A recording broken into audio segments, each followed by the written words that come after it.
So I was just asked, how do I introduce this chart? This chart is really a map that normalizes the ways we make it in the world. When we come in, when we're born, we have already a natural divide between the left brain and the right brain. And there's a corpus callosum that serves to connect them.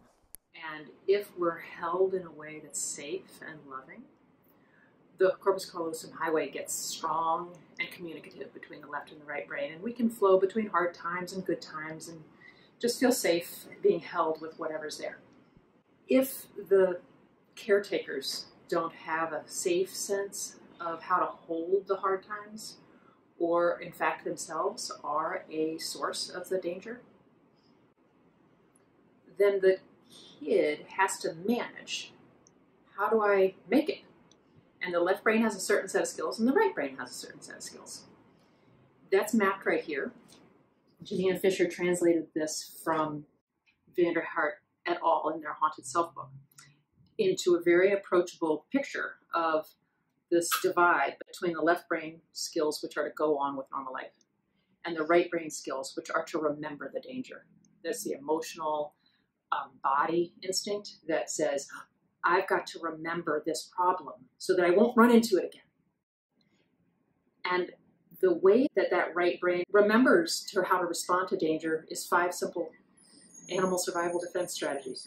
You're probably pretty familiar with fight and flight and freeze. Well, there's also the repertoire addition of collapse response, the submit of the possum, which is to not look, hope, breathe, run from the problem, but to shut down your body system and not feel it as much. The 5th response is one we all have, which is to attach. It's so deeply hardwired to call. The wolf pup in the wilderness calls for help. The kitten calls for help. And we do that too. So these are all really good instincts. Over time, they become not just initial instincts, but they become habituated. They become parts of self.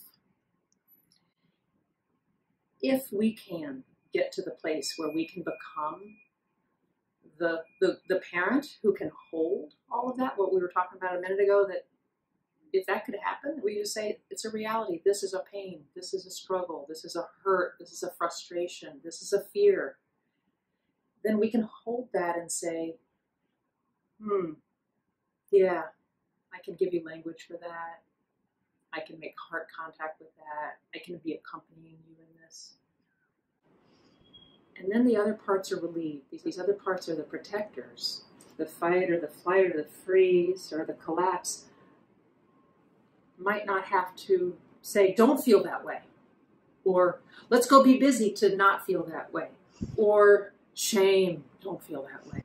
Or go drink so you don't feel that way. We, in fact, can have that wise parent self that can actually hold the one who says, let's go drink. Just like she can hold the one who's hurting. And she can hold the one who says, fiercely, judgingly, you shouldn't feel this way. Come on, get over this. And say, oh, you've got a wisdom too. Because these are young parts. They're 5 years old at best sometimes, maybe a lot younger. And saying fiercely, remember, don't feel that way in front of mother. It'll go better if you don't. And so we want to love them up too. We want to hold them.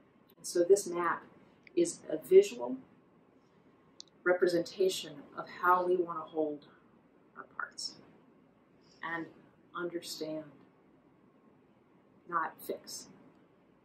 We do have this map internally that is just to love them. And the key, the transformative key of doing parts work is the relationship with the parts. The understanding is wonderful.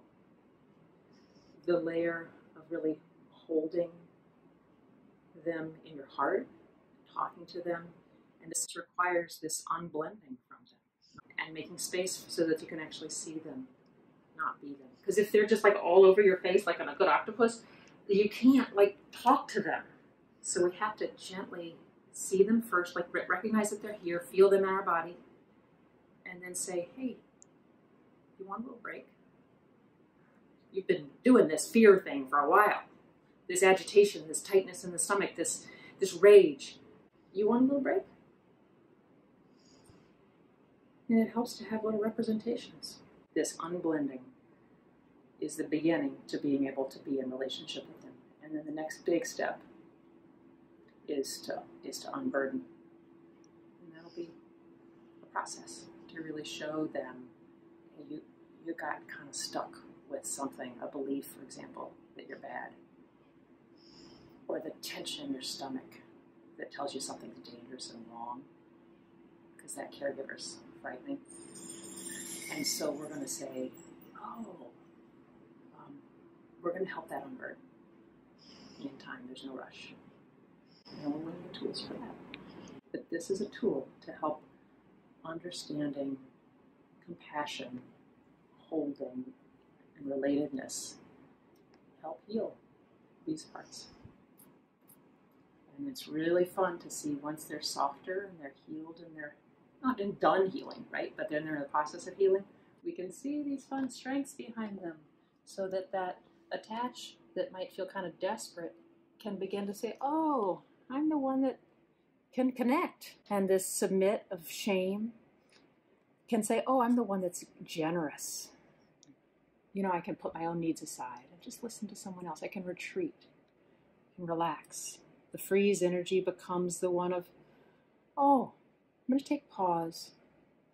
I don't have to be so confused and figure this all out at once. I can just sort of take a rest, pause before I take action.